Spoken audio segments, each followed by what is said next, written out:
In the battle of smartphone specs, one number always seems to steal the spotlight: megapixels.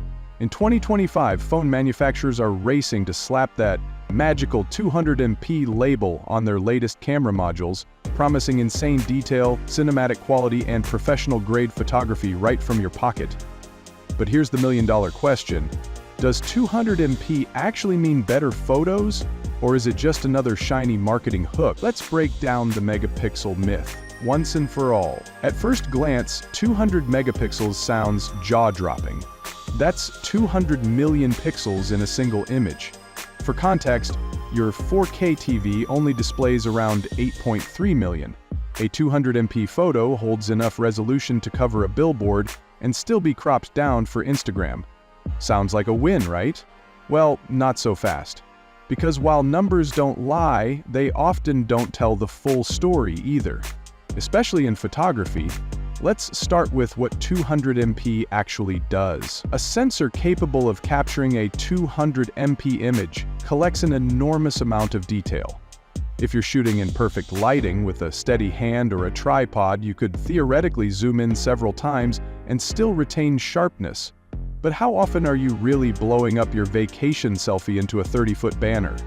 In reality, 99% of smartphone users will never use the full resolution. Most phones with 200MP sensors actually default to taking 12MP or 16MP photos using pixel binning, where 16 smaller pixels are merged into one larger, more light-sensitive pixel to improve image quality in low light. That means your 200MP monster is actually acting like a 12MP camera most of the time. Then there's the sensor size.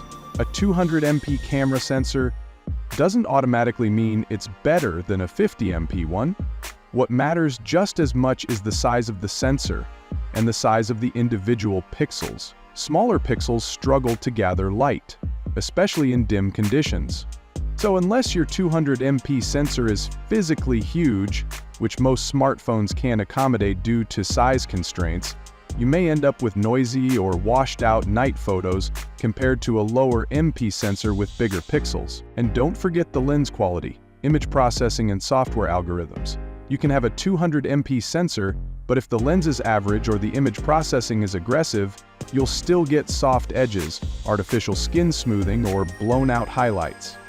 That's why phones like the iPhone or Google Pixel, with only 48MP or 50MP cameras, can still beat 200MP Android rivals in real-world photo quality. Their secret? Computational photography. Night mode, HDR, deep fusion, and AI-powered scene optimization often matter more than megapixels alone. Still, 200MP isn't useless. For professional users, mobile photographers, or creators who frequently crop images or print large, it's a great feature. If you're shooting landscapes, cityscapes, or product photography in good light, the extra resolution does provide stunning clarity. You can capture intricate textures on a building, read signs in the background, or preserve fine hair detail in portraits. But if you're snapping a quick pic of your lunch, or taking a selfie in a club, those 200 million pixels won't save you from blur or grain. And then there's storage. A full resolution 200MP photo can easily weigh 40MP or more. Multiply that by 100, and you've eaten through several gigabytes in no time. That's why most phones don't encourage users to shoot at full resolution unless they specifically toggle it on. Cloud backups, editing software, and even social media uploads struggle with files that large, often compressing them back down and negating the benefit entirely. So why are brands pushing 200MP so hard? Simple: marketing. It's an easy number to sell. It sounds powerful, futuristic, elite. It taps into our instinct that bigger is better. And to be fair, it does have real advantages when used correctly. But the catch is that most users don't shoot in a controlled studio or obsess over pixel-level detail. They want great photos that look good fast, not museum-quality prints. That's why camera systems are evolving beyond just megapixels. In 2025, we're seeing a smarter approach to smartphone photography. Yes, there are phones with 200MP sensors like the Galaxy S25 Ultra and the Xiaomi 15 Pro Max, but they're pairing it with other innovations. Variable aperture, stacked sensors, multi-lens fusion, and AI-enhanced processing. The goal isn't just more pixels, it's better pixels. Let's talk examples. The Galaxy S25 Ultra boasts a 200 MP ISO cell HP3 sensor, but its real strength is its ability to switch dynamically between modes. It uses pixel binning to shoot 12.5 MP by default, improving light sensitivity, while giving users the option to shoot in 50 MP or 200 MP Pro RAW when needed.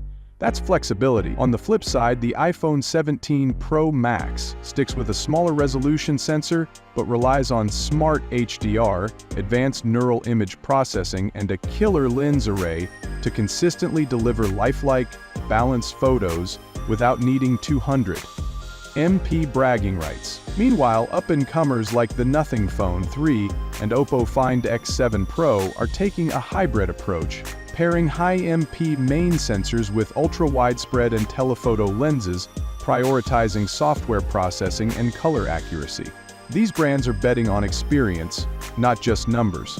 But perhaps the biggest revelation of 2025 is that more users are starting to understand the megapixel myth. Camera marketing is being called out more frequently. People want to know about real-world results, how the phone performs in low light, how fast it focuses, how accurate the skin tones are, not just pixel math. Influencers and tech reviewers are putting phones through more rigorous blind tests. And guess what? The gap between a 50 MP shot and a 200 MP one is often indistinguishable once it hits your Instagram feed or is compressed on your phone screen. So what does this all mean for you, the buyer? Don't get hypnotized by megapixel counts. Ask the real questions. What's the aperture? How big is the sensor? Is the image processing AI reliable or overcooked? Does it shoot consistently well across all three lenses? Can it handle motion, contrast, and night scenes? If you're a creator or photography enthusiast who wants full control, sure, go for the 200 MP beast and enjoy the editing flexibility. But if you're the average user who wants clean, balanced, share-worthy shots with zero effort, a lower MP phone with great optimization might serve you even better. In the end, photography isn't about specs. It's about moments. And whether those are captured in 12 MP or 200 MP, what matters most is how those photos feel, not how many millions of pixels they contain. Ready to ditch the megapixel hype and choose a camera phone that actually delivers? Don't fall for marketing traps. Check out our next video where we visually compare 200 MP vs 50 MP shots under real-world conditions. You won't believe which phone comes out on top. Subscribe now and click that bell so you don't miss it.